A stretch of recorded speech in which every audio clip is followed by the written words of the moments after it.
Trunks and Bardock are some of the most iconic characters from the Dragon Ball franchise. They are both Saiyans and are introduced in the Dragon Ball Z story. We get introduced to Bardock first, in a TV special. This special was not made by Toriyama, but instead by Takao Koyama, who invented the concept of Bardock and wrote the story for Bardock, the Father of Goku special. Toriyama himself enjoyed this special and even cried while watching it, and decided to make it canon by including it within the manga. Now, how was Bardock portrayed within this special? Let's see. Bardock is introduced on planet Kanasa, a planet of beings that have the ability to see the future.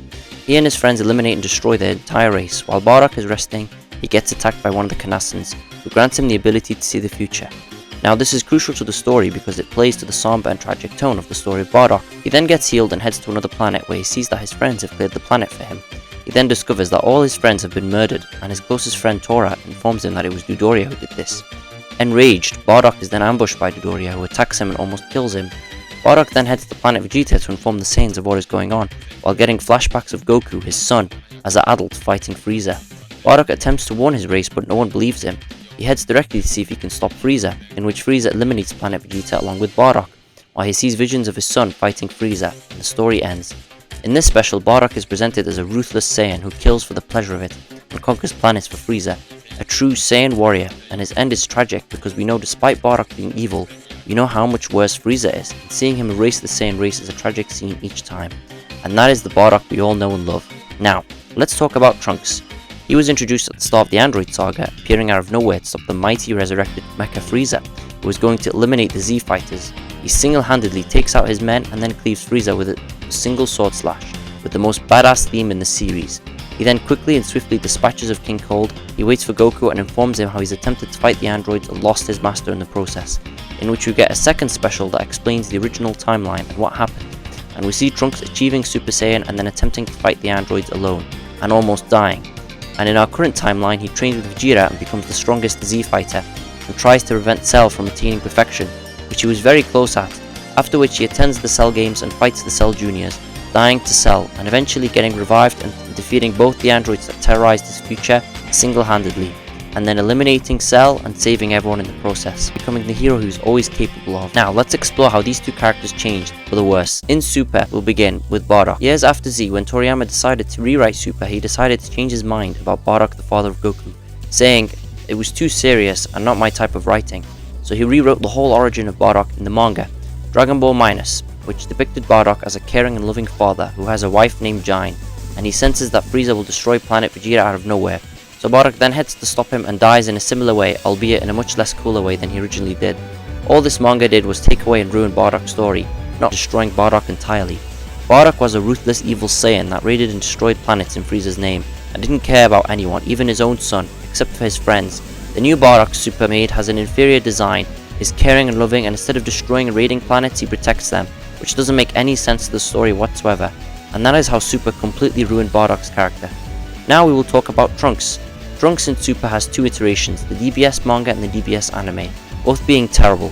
Firstly, his design. Trunks went from having purple hair, wearing Saiyan armor or a cool black top and arms and shoulders the size of boulders, to a blue-haired skinny wimp who dresses like a scamp and eats dog food, and loves a woman who is 50 years older than him, that being Mai from OG Dragon Ball, part of the Pilaf gang. This Trunks repeats the same arc he went through in Z, but without learning or growing along the way. He asks help from Vegeta and Goku, who both then agree to help him, only for Vegeta to beat his ass because Trunks taunts him for not being able to go Super Saiyan 3 like Goku. There, Dad, you see?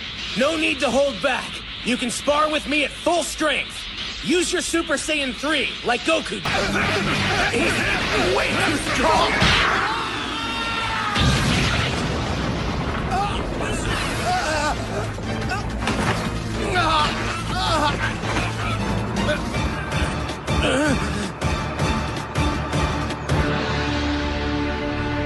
He then goes with them to save his future. In the manga, he fails because Black and Zamasu successfully destroy all humans, and in the anime he also fails because his timeline gets erased, and constantly throughout his fights he gets ridiculous ass pulls, aka Super Saiyan Rage, that puts him on par with Super Saiyan Blue despite not training. Also, he gains abilities that no one has taught him, such as the Spirit Bomb Sword, and in the manga, Solar Flare, which we know is impossible for Trunks to learn because the only people who can teach him those moves are dead. This results in Zeno being called and erasing the timeline, forcing Trunks to live in another timeline with himself and his 60-year-old girlfriend. This Trunks is a complete failure, having not trained nor earned any of his moments. In Z, he clearly earns his moments through scenes like Super Saiyan was earned in his special, and Super Saiyan Grade 2 was earned when he trained with Vegeta in the Hyperbolic Time Chamber for a year. While in Super, we see Trunks do zero training and get nonsensical power-ups that make him on par with Goku and Vegeta, who have both been training since the Buu Saga up to this point in Super, leaving the character to be a shell and waste of what he once was in both the manga and the anime. Overall, both Trunks and Bardock suffered from Super due to having their own specials and being as iconic as they are, with their own respective themes, different characters entirely, changing Bardock to a caring figure that has the best senses in the world, and changing Trunks from a hero to a scamp who relies on others to save him and can't save himself or his people. It's a real shame these characters have been both reduced to shells of their former selves, but on the positive side, you can ignore their super iterations, since DBZ as a whole finishes wrapping up from OG Dragon Ball in a perfectly written story, with Bardock and Trunks staying intact to their characters. Thank you for watching.